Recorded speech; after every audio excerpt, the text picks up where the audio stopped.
And one of the things that she has done an excellent job in is following the charter school movement. And so she has an excellent report out recently that's made a lot of, has gotten a lot of press. Charter for Profit, the hidden world of charter schools operated for financial gain. Carol is the executive director of the Network for Public Education, an organization founded by Diane Ravitch. She's a retired educator and principal. She started her career, if you would, as an educator. She was a teacher of Spanish at the middle and high school levels in New York. She then became a principal at Southside High School in Rockville for 15 years. She was recognized by the New York School Administrators Association as their Outstanding Educator of the Year in 2010.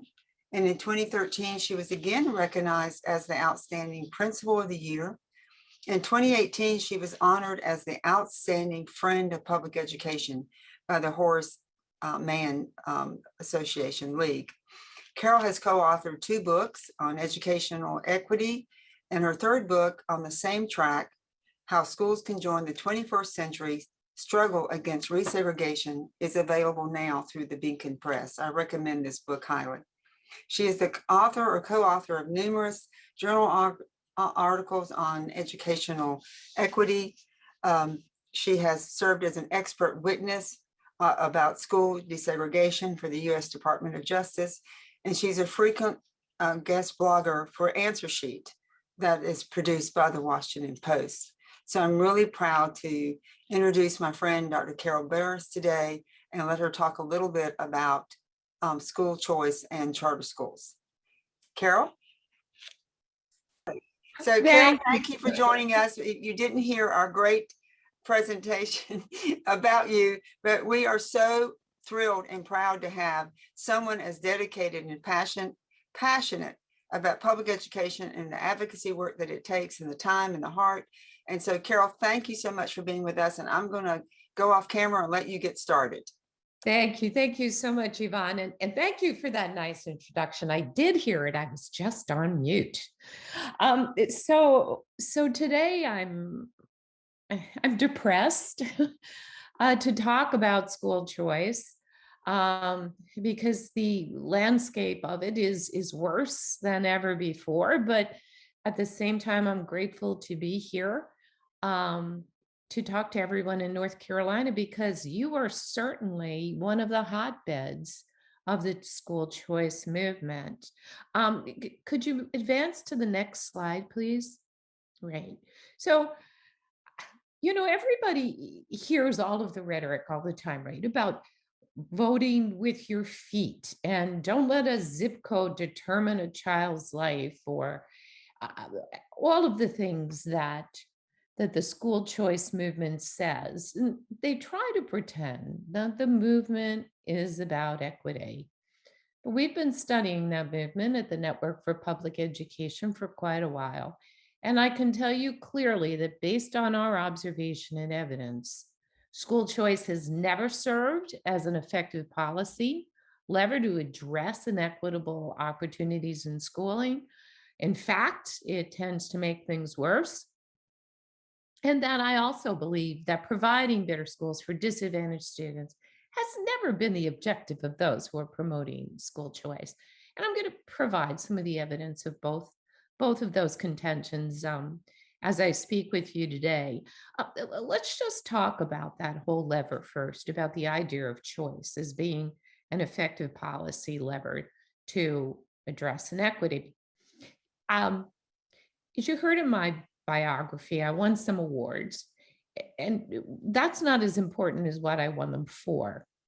What I did was I engaged in a reform in the high school that I led, which was an integrated high school on Long Island, in trying to make it a more equitable school.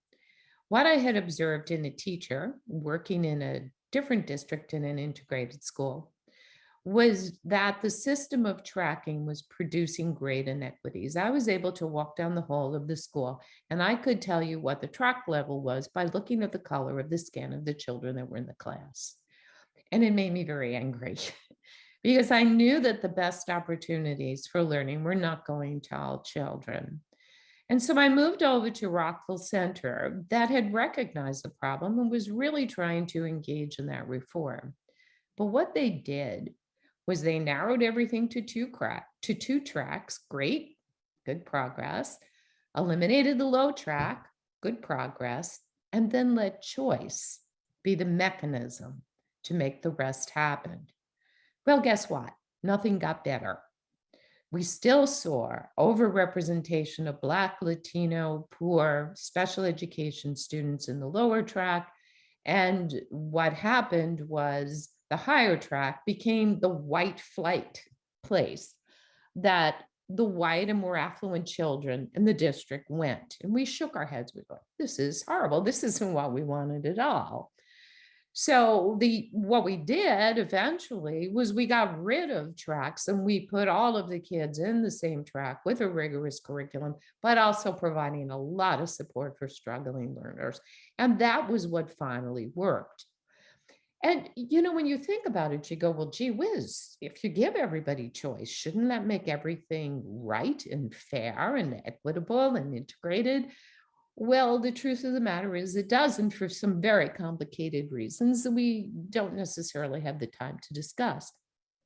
But there's a lot of literature that shows the same thing in districts that decide to detract by choice. The same outcomes happen. Now let's move to a little bit bigger scale. We're going to talk about public school choice in New York City public schools. When that first started, when they tried to move away from neighborhood schools and put in school choice with the hope that it would make it all more equitable, they did it as a system of controlled choice.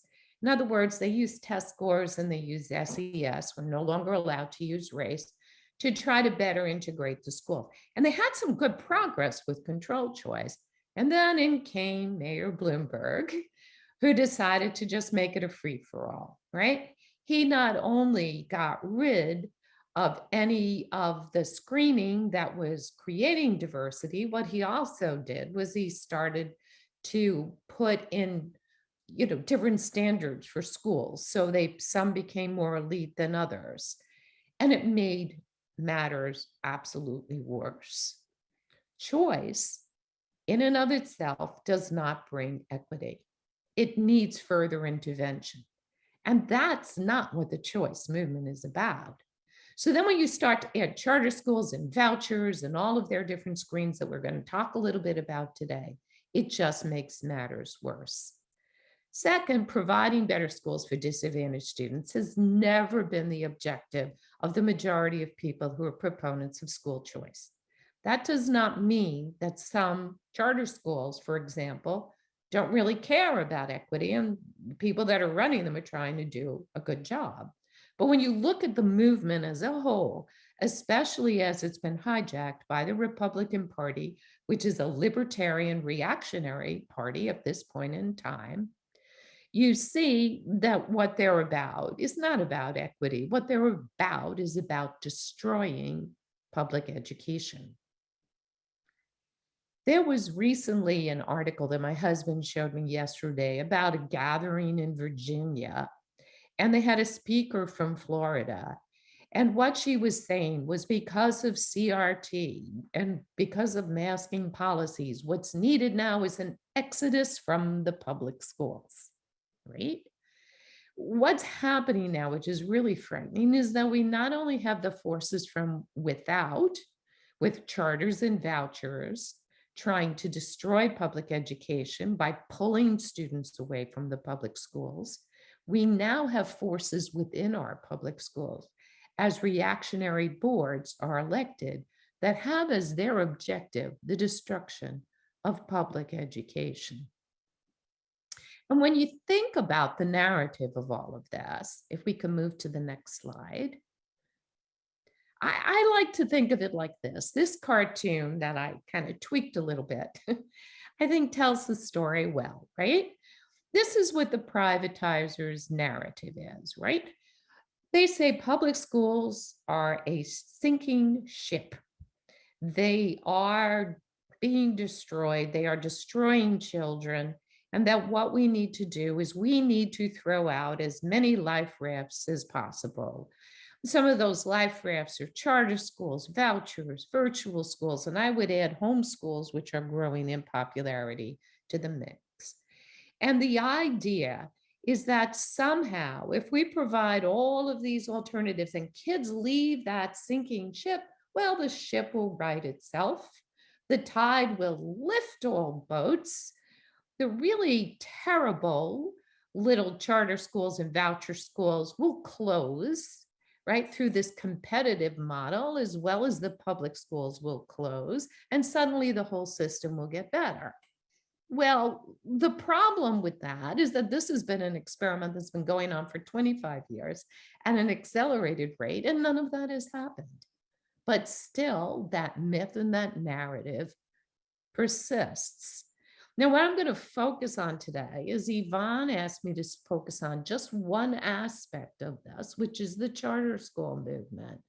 But you can probably take everything that I say about charter schools and think about it as applying to vouchers at probably even a worse rate and in a worse state of affairs. If we can move to the next slide, please. Thanks. This is the landscape of charter schools at this moment. There are 7,500 charter schools and charter campuses in the United States. And the reason I use the phrase charter campuses, because in many states, what happens is the CMO, the Charter Management Organization, gets the charter, and then they are allowed to open campuses, which are really individual schools, all over the state.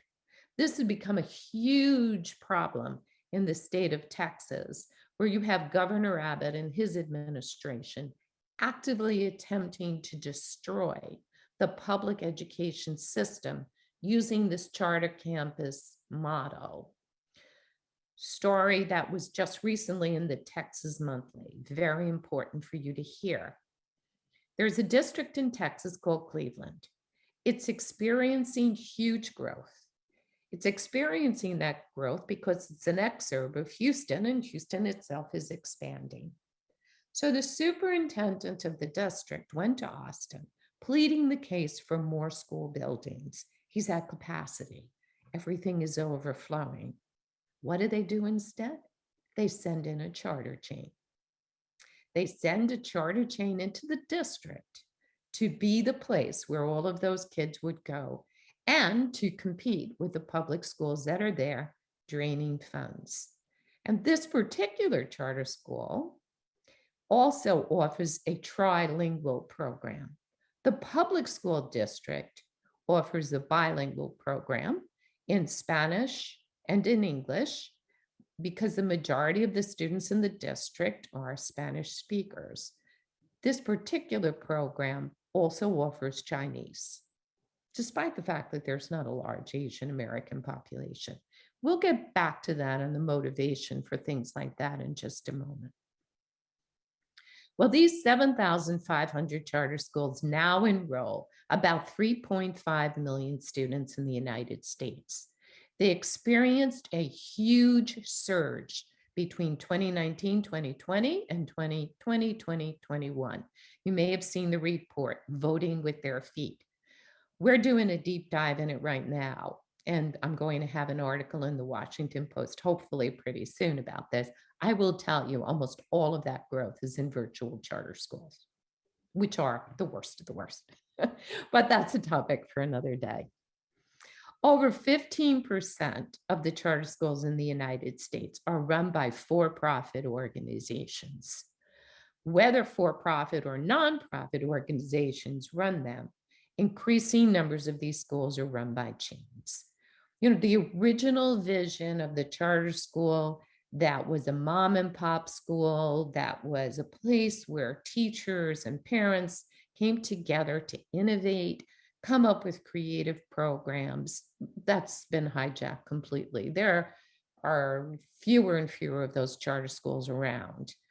More and more charter schools are being run by big chains, whether they be nonprofit or for-profit, with the nonprofits also taking an awful lot of money out of, not only out of the system, but putting it into the pockets of the people who run them.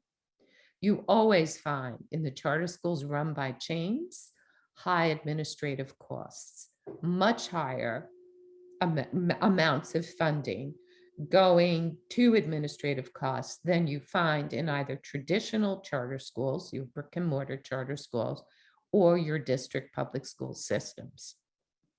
And what really bothers me an awful lot is this growth has been aided and abetted by the federal charter schools program. Next slide, please. We started looking into that program a couple of years ago, and we were absolutely appalled by what we found. This is the program that began back in about 1994, and it was a very, very small program that gave grants to the states to open up charter schools, gave them a small amount of money, each of the schools. The schools had to be authorized before they gave the money. And what's happened, I think, very quietly over the years, the charter lobby led by the National Alliance for Public Charter Schools has lobbied to get the program expanded so that now it's not just one program anymore, it's several programs, including programs that give money to the National Alliance for Public Charter Schools. And we started tracking the waste, and what we found was just so incredibly discouraging. We took a look at all of the charter schools that got grants from a database that they had up to 2017. And what we found that nearly $1 billion has been wasted on charter schools that never opened or that opened up and closed. Now, you might be scratching your head and going, what do you mean charter schools that never opened? Oh yeah, right? What happens is that the states now, they weren't always, but as part of NCLB, the states were allowed to give grants to charter school entrepreneurs to open schools even before they had been approved by the state to open. So money would go into pockets, invoices would be created. We looked at a lot of them in the state of Michigan, and you would see these people essentially paying themselves, right?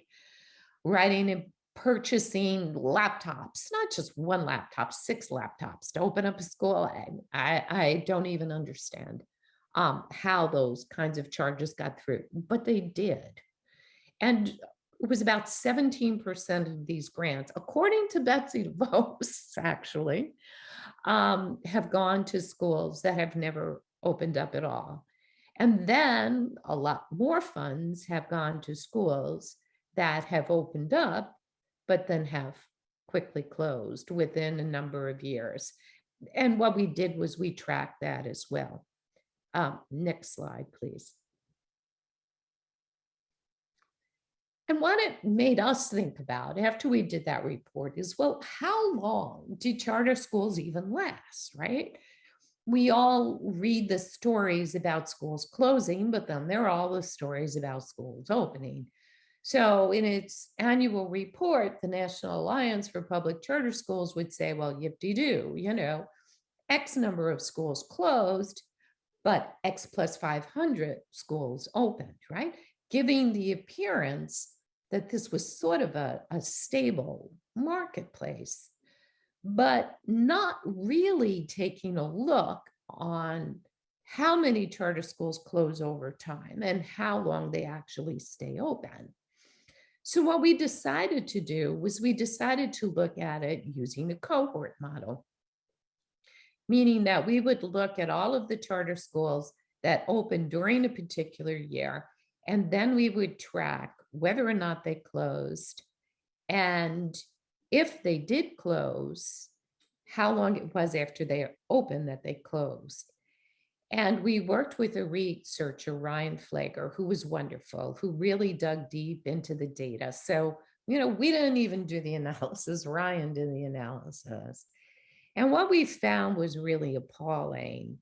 We found that during the years that we looked at, and that was from 1999 to 2017, nearly 1 million children have been displaced by charter school closures. And that most of the failure occurred within the first few years. There was just a story about a charter school, a music charter school in Minneapolis that closed after 1 month, leaving all of the parents scrambling to find a new school. This is not that uncommon. We also found that the failures were most likely to affect the poorest neighborhoods and cities. So we took a look at some big cities and we took a look at the demographic data for the cities and we said, okay, well, where are the charter schools most likely to close? They were closing in the poorest places that were in those cities. We found that Black students were disproportionately affected by charter school closures. And when we looked at the whole rate of charter school closures, while it varied from state to state, overall, we found that within the first 3 years, 1 in 4, 25% charter schools close. We looked at a lot of different cohorts, right? And then we took a look at the 15-year mark, and we didn't have as many cohorts to look at. We had, I think, about 3 or 4. At the 15-year mark, it was well over 40% of schools that had closed. Now, it was so interesting because we issued this report and it was picked up in different places and is still used as source data today. But the response of the charter school industry was, well, yeah, that's a good thing, right? It means the system's working. It's as though, the child and the family doesn't matter at all. It's the model that matters. It's the competitive that matters. And a lot of these charter closures are often caused by another charter school popping up down the road, competing with the charter school that's already there and established. Depressing. Let's move on. Next slide, please. Now, part of the reason that charter schools close is because of scandals, right? Somebody takes off with the money. I mean, there was a huge scandal in California with the A3 charter chain, which they've now found is that probably expanded to other states as well. But a lot of nefarious people come in and they do such, some pretty unscrupulous things. They find ways, for example, to funnel funds to their funnel funds to their related corporations. Sometimes they outright steal money. They use credit cards from the school for private purchases like vacations. And we started seeing all of these stories. And so we decided to track them on our website. And if you notice, I put the URLs down at the bottom, and I really hope you'll visit some of these places and take a good look at our work. And it was called Another Day, Another Charter School Scandal. And we've been tracking now for about 2 years. When we first started, even though we called it Another Day, Another Charter School Scandal, I thought, well, maybe we'll have about 5 or 10 pieces to put up there every month. We pretty much have one every day, sometimes more than one a day, even in the midst of the pandemic where everything was like so incredibly quiet, these scandals were still popping up. And it's a good way for you to kind of, go through and keep track. We're hoping to put in at some point a sort engine so that we can sort by state or sort by type of scandals. But it's a real eye opener when you read through some of these stories, and they're from big news organizations as well as small news organizations. So you really start to see the landscape of the problem. And I'd like to kind of draw your attention to that first story that you see on the left, the September 30th story, why charter schools are not as public as they claim to be. And let's talk a little bit about that. If we could move to the next slide, please. Great. So what charter school people love to argue is to say, we are public schools. We let anyone in. Even though I will tell you, you have at least one charter school in North Carolina that has testing requirements. But that's kind of, what they claim. And that we have better test results, though they don't, with the exception of some small selected studies. And frankly, if you match the performance of poor kids in our schools and compare them to district schools, you're going to see that we are so much better. At the same time, we hear the community that is skeptical about charter schools often talk about charter school screening, right? And charter school creaming, which was always denied, right? Well, there's been some work and some studies that have been done recently that show that there are a variety of means by which charter schools actually screen kids out and select their student body so that their students are higher performing and also have fewer needs. If we could move to the next slide. Right. Wonderful book. It just came out. I really hope that you buy it.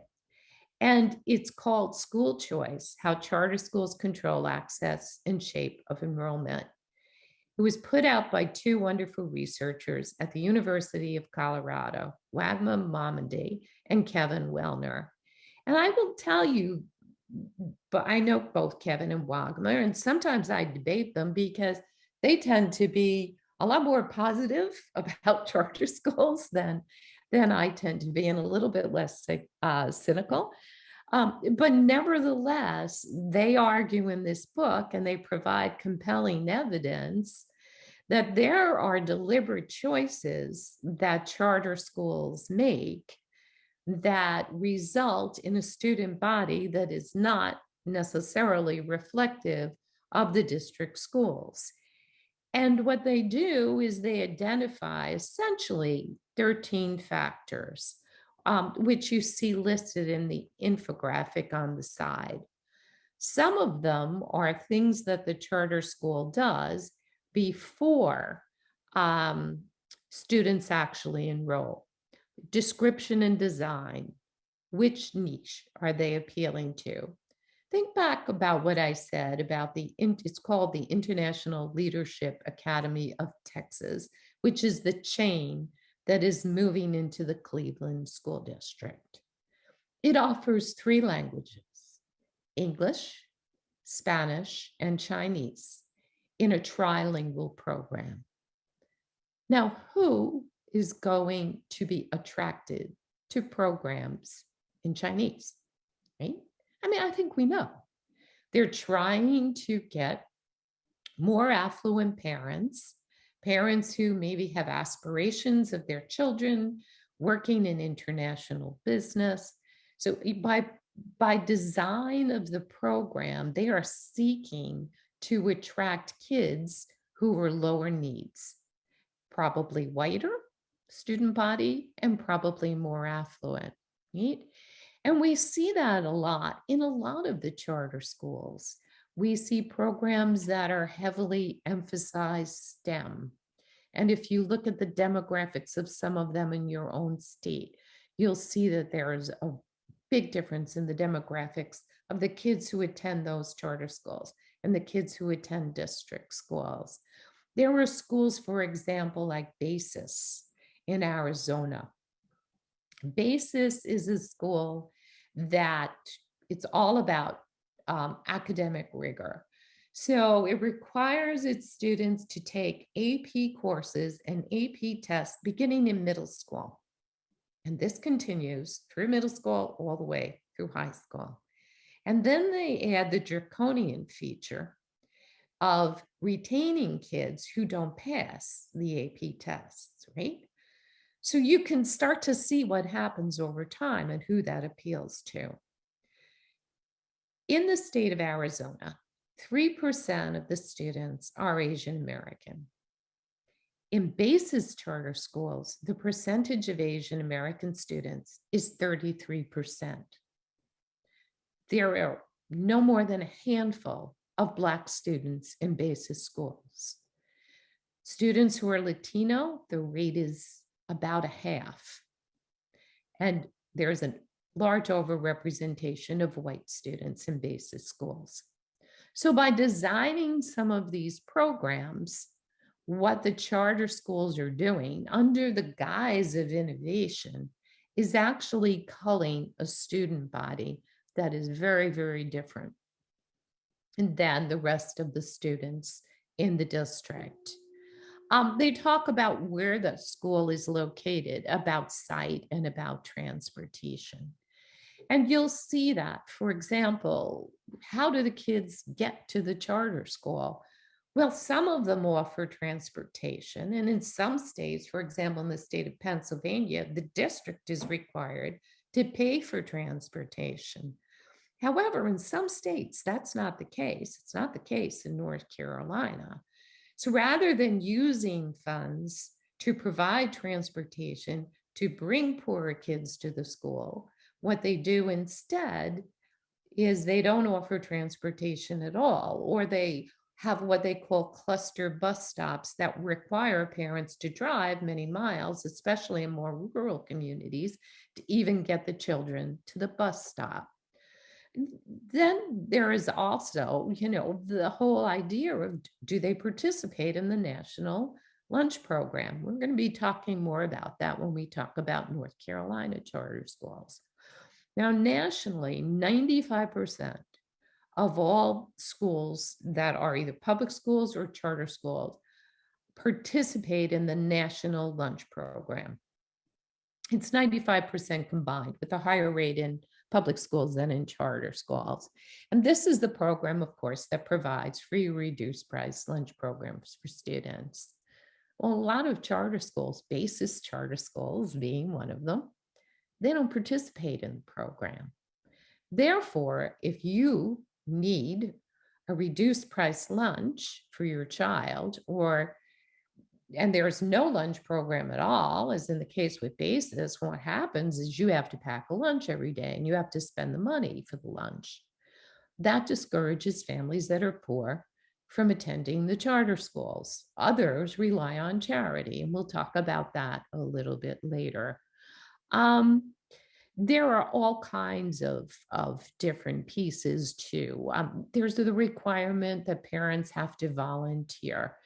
And sometimes a requirement requires a lot of hours. If you're a family where both parents are working, you're working during the school day, maybe you have an extra job, you don't have the time. So what some of these charter schools do, which I think is just appalling and should be illegal, is they say, well, you can go ahead and you can buy your hours, right? So for example, there's one charter school in North Carolina. It's called, I believe, Cardinal Charter Academy. It's a Charter School USA, which is a for-profit, that you can buy your volunteer hours for $20 an hour.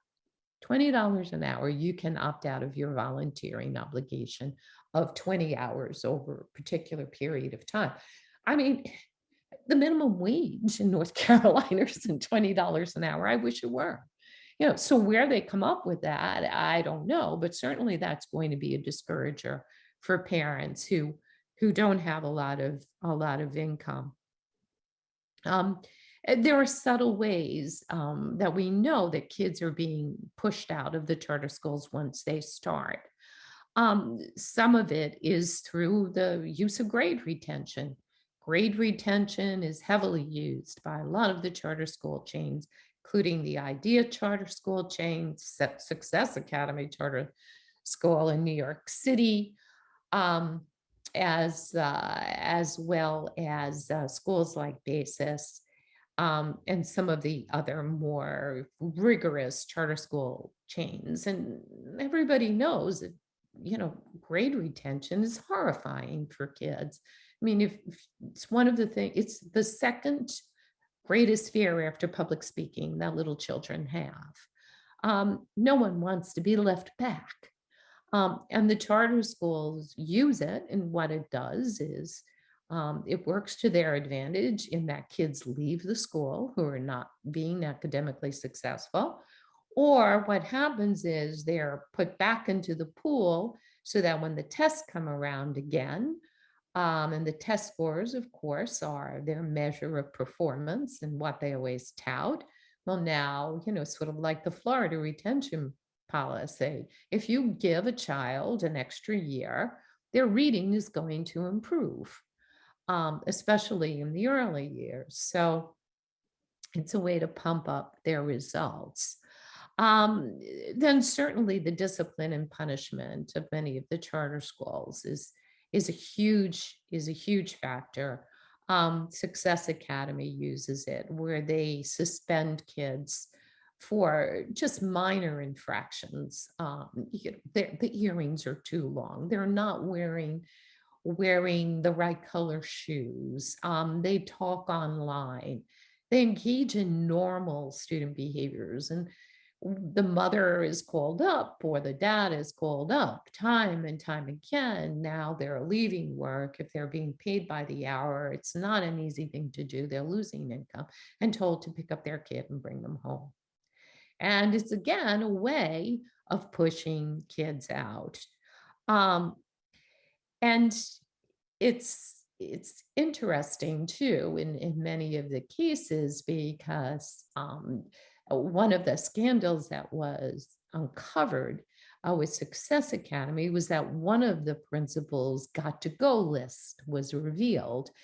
In other words, his principal had a list of kids that were, maybe they were disruptive or maybe their test scores were poor, but they were kids that he had targeted as being on the got to go list. Now, you can't call a parent in and say, hey, look, you've got to get your child out of here. But there are ways that you can counsel kids out. And certainly you can use discipline as a way to convince a parent that their child is not a good fit for the school. Next slide, please.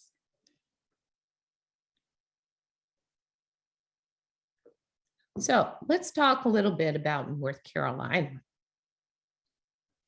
As I mentioned earlier, we've been extremely interested in the charter schools program and how that program has not only grown, but how funds, once they're given to states, sometimes funds with the charter school program are given directly to charter schools, sometimes they're CMO grants, but the vast majority of money that goes out the door is given to states. And essentially, they give the money over to the states. They ask the states to produce reports. That's pretty much all the supervision that exists, which is so in need of reform. So what winds up happening is if you have states with nefarious intent or not the best of intent, they are going to give the money out to charter schools that, frankly, if the federal government knew they were getting it, they would probably be, the U.S. Education Department would be appalled, right? Whether they do something about it is something else. And so anyway, the Network for Public Education took a look at the schools that received the funds from the North Carolina grant. That was a grant that had started out as a $26 million grant, and then Betsy DeVos upped it up to $36 million by her own authority. And one of the things I have to say about your state, which I think is very positive, is they are probably the most transparent state that we have seen in terms of how the money is given out. So there is a website that shows you not only the schools that got the money and how much money they received, but the application of the school is there, as well as the ratings that the school received in order to be able to qualify for the money. So there is a rating process that's done.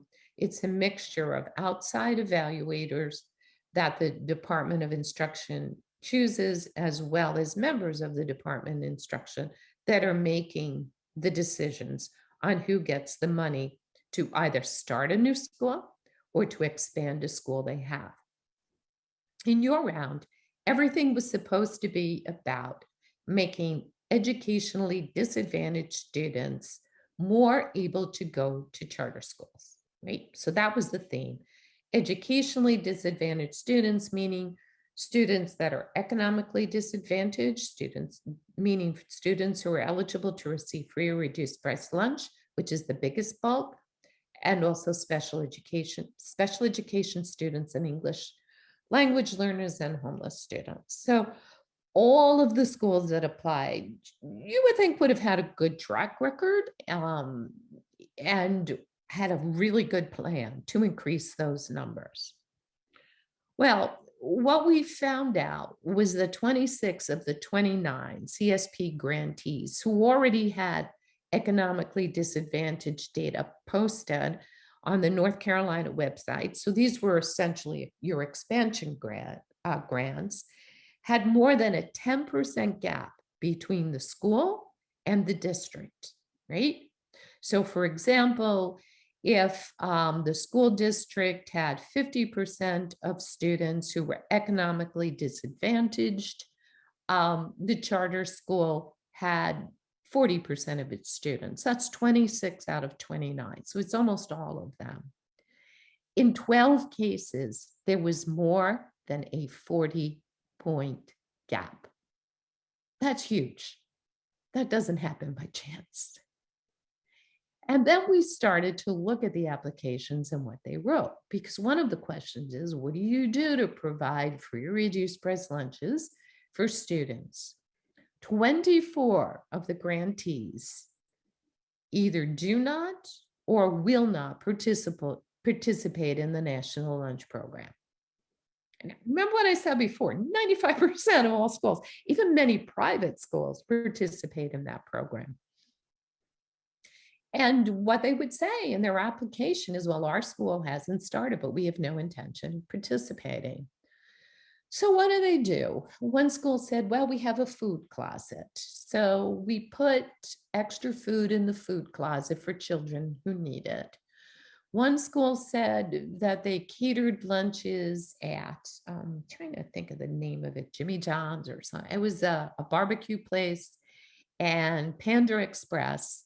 And that's how the kids had lunch. And that what they would do is they would take the lunches that were not claimed that day, and they would give it to students who needed a lunch and staff who needed a lunch. In other cases, they were relying on charity.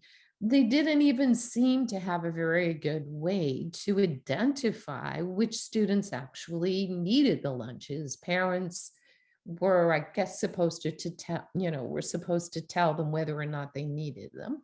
And there were no guarantees that the children would get the lunches.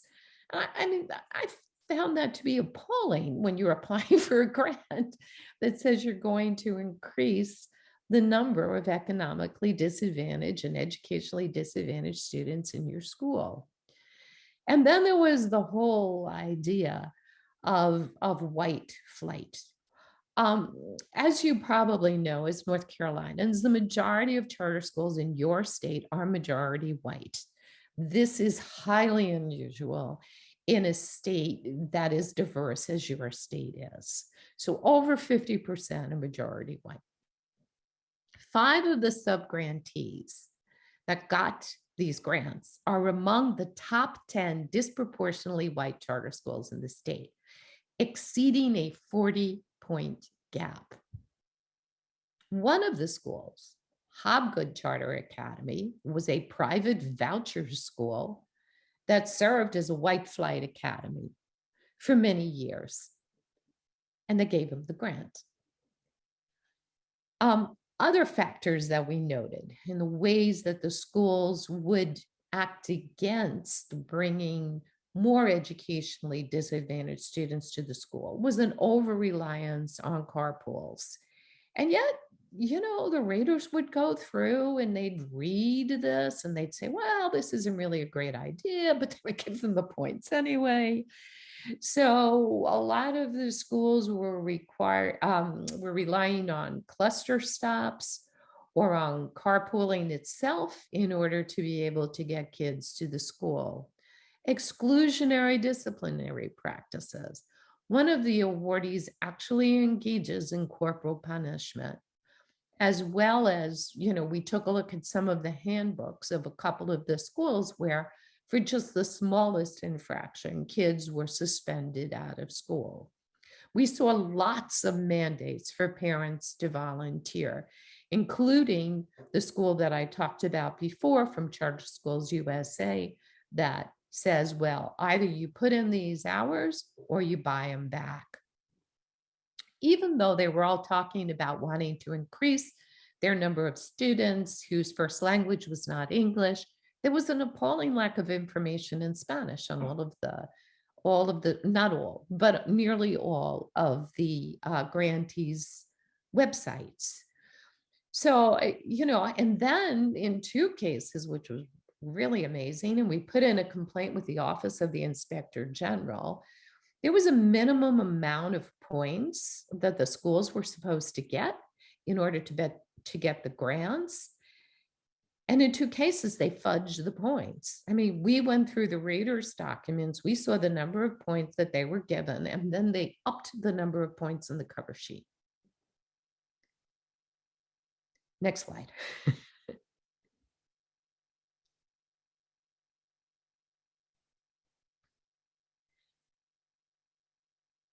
So, as I talked about it just a little bit ago, was this idea too of for-profits. And the problem with for-profits are also something that we're really focusing on now at MPE, and I'll explain why.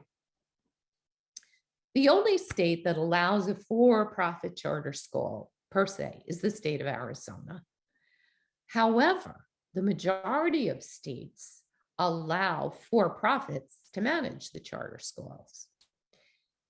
And what happened was probably about a decade ago, the US Department of Education came in and said, hey, wait a minute, there is something called Title 20 of the Every Student, Not Every Student Succeeds Act. The acronym before it was Every Student Succeeds, ESEA, I believe, that says that for-profit schools cannot receive federal funds.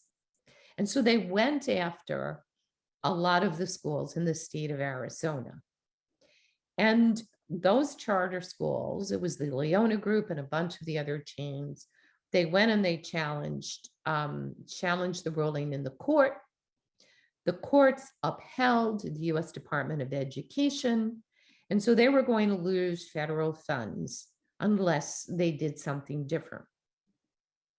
Well, the something different that they did was they created nonprofit facades for their charter schools, right? So that you have charter schools in this country that, because most of these are actually small, you have the big chains, but you also have the small ones too, which are the majority, that are running 1 or 2 schools. So you have a nonprofit front, and then you have a for-profit that is running that school. And sometimes there is overlap of board members, especially in the state of Arizona, or there's an overlap of the people who work in the so-called nonprofit school and then are running the school through the for-profit organization. I'll give you an example in your state. It's called Torchlight Academy. So the guy who owns Torchlight Academy, he is also the CEO of the nonprofit charter school. His wife is the principal of the charter school, and he owns the real estate company that leases the building to the charter school. So that is a for-profit charter school. It is a nonprofit in name only. And when you have that for-profit running the school, what often happens is that they're operating on what's called a sweeps contract. And that is the case with Torchlight Academy. And what that means is that every penny, federal funds, local tax dollars, state tax dollars, grants that are received, all of that funding goes right into the for-profit entity to run the school. Which means, of course, that at the end of the day, everything that's left over from running the school stays with the for-profit and goes into the for-profit owner's pocket. And it's not just Torchlight Academy. They're small potatoes. National Heritage Academies, which is creating a giant foothold in your state, operates the same way. All of the money goes into National Heritage Academies, owned by J.C. Huizenga, who is the heir to the waste management fortune. Excuse me, I have to take a little break here. It goes into National Heritage Academy, which he owns, and then he gives the board small allowances, like $3,000 a year. I don't know what they do. Maybe they go to a conference with it or get stipends. I have no idea. But that's the way that he runs the school. And then he has a real estate operation. And that real estate operation does one of two things. Again, he owns it. Either it owns the school itself, so the lease payments are going into his real estate corporation, or what he does is he rents a school and then jacks whatever he's paying up and uses that as the amount that he leases the school for, right? So there was a huge scandal in Brooklyn Charter School that is run by National Heritage Academy, where the Daily News and the New York Post found out that National Heritage, his real estate arm, was renting the building from the Diocese of New York State for about $800,000, and then renting it back to the charter school for, I think it was $1.5 million, right? So that's another way that they make money. Like Charter Schools USA, that's primarily what they do in order to make money. They don't operate on sweeps contracts. However, because they're the management company, what they do is they steer all the business to their related corporations. If you read our report on the for-profits, you'll see it. I mean, it's disgusting. You'll have one address that'll have 15, 20, 30 different organizations there, all of them supplying different services to the school. So while it's not a sweeps contract, because they're the ones that are in charge, because when these for-profits run the schools, school board's pretty much doing nothing. I mean, a lot of the time, they're actually finding the people to be on the school boards. Remember, they're not elected school boards. And so what they're doing is they're sweeping all of the money into the for-profits. And because many of these are large for-profits, they educate a disproportionately large percentage of all charter school students. Given the recent growth in virtuals, our estimate is there are probably now 750,000 students that are being educated in for-profit charter schools. And given that the entire sector is about 3.5 million now, that's a lot of kids, right? There are some major national chains. Academica has an interesting model. It's really a real estate company. It was started by guys who were in the real estate business. What they did was they opened up a real estate development in Florida, and then they put in a charter school to make it more appealing for people to move into their community, right? And they will break themselves up into these small nonprofits, and then the nonprofits hold the charters for all the schools. So you're not going to be getting out of this. And they do business with Academica. And you do have an Academica school, at least one in North Carolina, maybe more than one. Another giant is Leona. They're primarily in Arizona, even though they're run out of Michigan. National Heritage Academies run out of Michigan, very, very conservative. Huizenga's a good buddy of Betsy DeVos. Big footprint in North Carolina. Charter Schools USA, big footprint in North Carolina. And then you also have K-12. And how do they do all of this stuff? Well, they're interested in doing all of it with privatized innovation. They do it through slick marketing campaigns. You saw all of the ads during the pandemic for Connections Academy. You saw all of them for K-12. They do it through student screening. What they do is they look to find the cheapest students to educate. Our report shows how they have fewer special education students, fewer students of poverty in these schools, cheaper delivery, larger class sizes, cheaper personnel. There was an expose in Florida about how one of the chains was hiring non-certified teachers, even though the state of Florida requires that charter school teachers be certified. But what they were doing was they were designating them as permanent subs. And I know I've gone on very long. I'm sorry if I've gone over my time. But thank you for listening. And now I'd love to take your questions. Carol, that was excellent. And thank you so very, very much. And I'm going to, I've got a couple questions here already that came in early. Would it be possible to absorb low performing schools, charters, low performing charter schools back into school districts? Have you seen any evidence of that? And is there an effective way to do it? Well, it's interesting. I mean, we've certainly seen the achievement school model where they brought in charter schools to take over low performing district schools. And that has always been a mess. In the state of Wisconsin, Wisconsin's an interesting state because they have the independent charters, which are your more typical charter, but they also have district charters. And what they are is the district has complete control over whether or not the charter exists. So a district may start a charter school to serve a particular purpose. But very often, if that charter school fails or if it's struggling, it does go back into the district and become a district school. So yes, it's possible, but I think it's only really possible if you're giving a lot of control to the district to begin with. Okay, and several questions have come in, Carol. You can imagine. How do we push back? Have you seen any successful states that have pushed back? What is the most effective ways to push back against this growing privatization movement?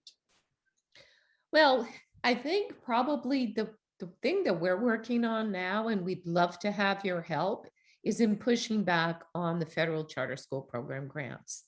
This is the place where these schools are starting. They're getting the startup funds to get going. So joining in all efforts, contacting your member of Congress, both in the Senate and in the House, and say, look, enough is enough. We don't need $500 million a year to start new charter school, and the federal government should not be in the charter school business. The other way is to lobby for changes in the law. I mean, you're really up against it in places like North Carolina and in places like Texas, where you have these really, really red legislatures, because they want to destroy your public school system. I mean, call them government schools. This is part of the plan. So I mean, all you can do, is actively lobby at the state level, both for changes in regulations, as well as to elect people who are not so charter friendly.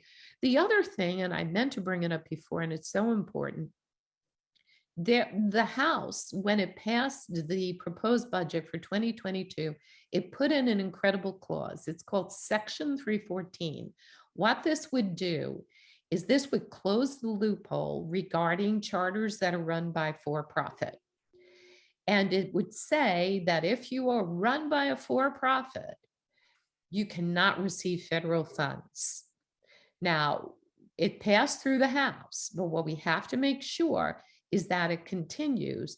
That means convincing the Senate that this is a good thing, and also making sure that the House doesn't trade it away.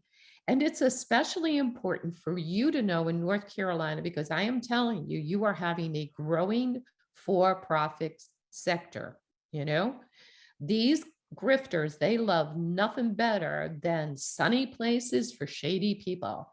And they flock to states like North Carolina and Florida, where you have very, very weak charter school laws.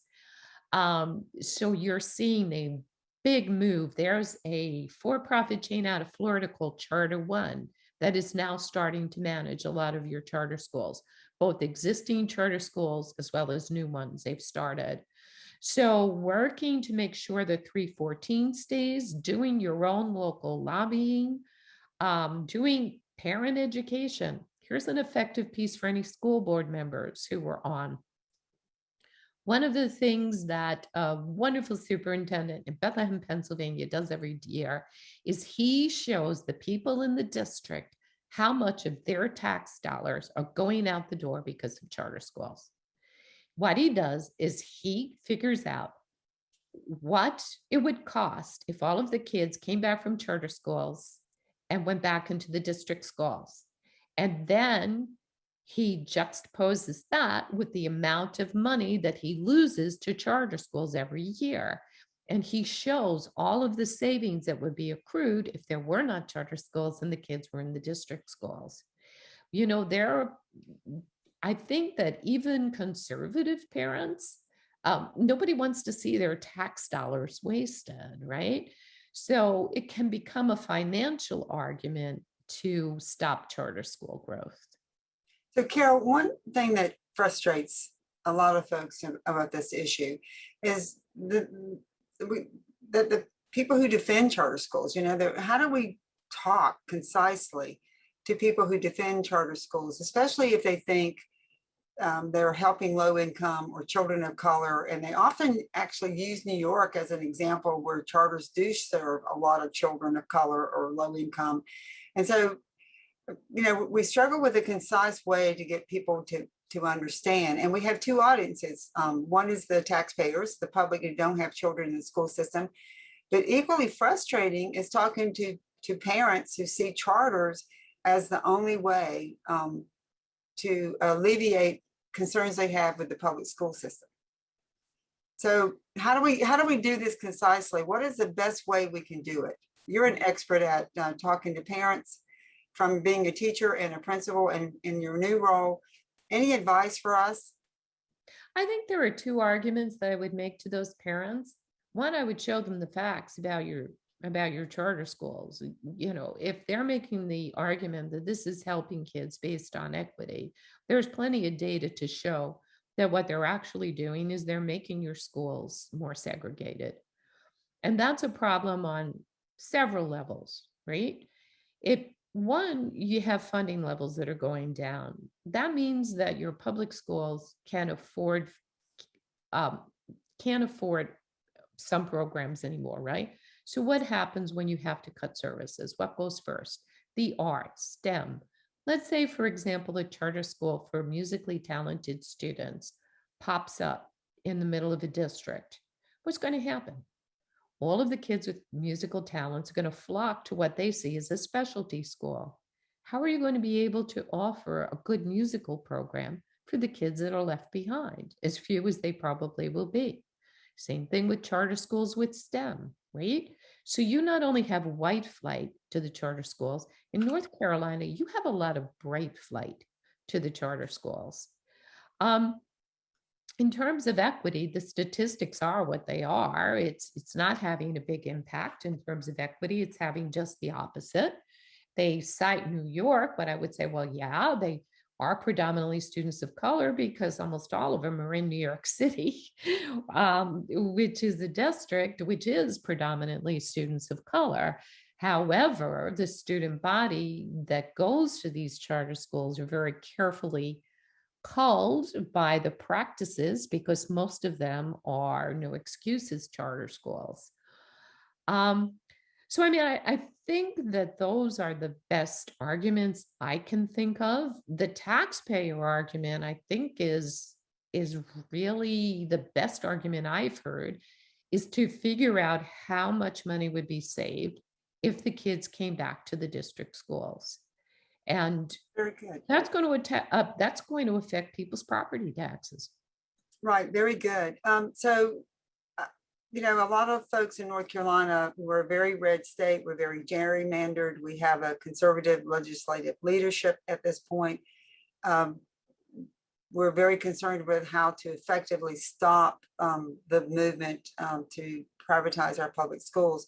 But Carol, I think that you have been a great example in your work of shining a light. And I think that's what Public Schools First NC, one of the reasons we have you and others here today, is that we believe very strongly in educating and informing the public, and that it is a depressing time right now, but continuing to share information, to point out that and put the bright light of facts and figures and consequences to the public is something we can't give up on, and we got to keep doing. Any final words from you before we close this segment and give everybody a little break?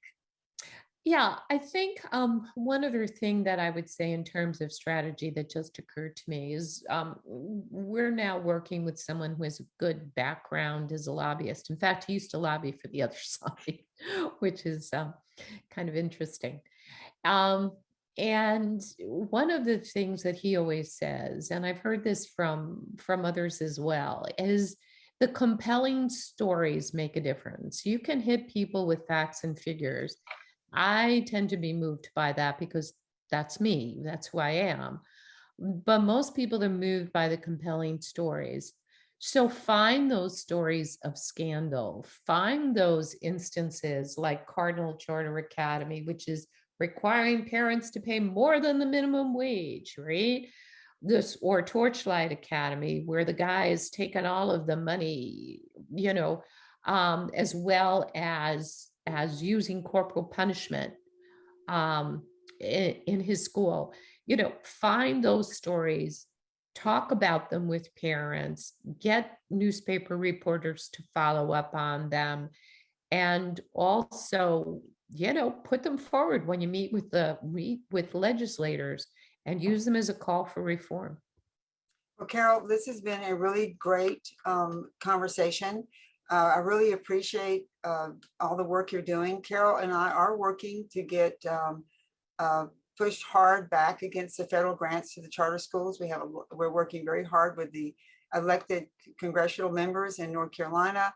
We invite all of you to join us. Anyone can write your congressional delegation and say one thing simple: stop the federal grants to charter schools, which is aimed at expanding this program that we're already see it's expanding fast enough on its own without any additional monies being put into it. So everyone, thank you, Carol. Let's take a 5-minute stretch break and refill your coffee, and we'll be back in 5 minutes. Okay, thank you.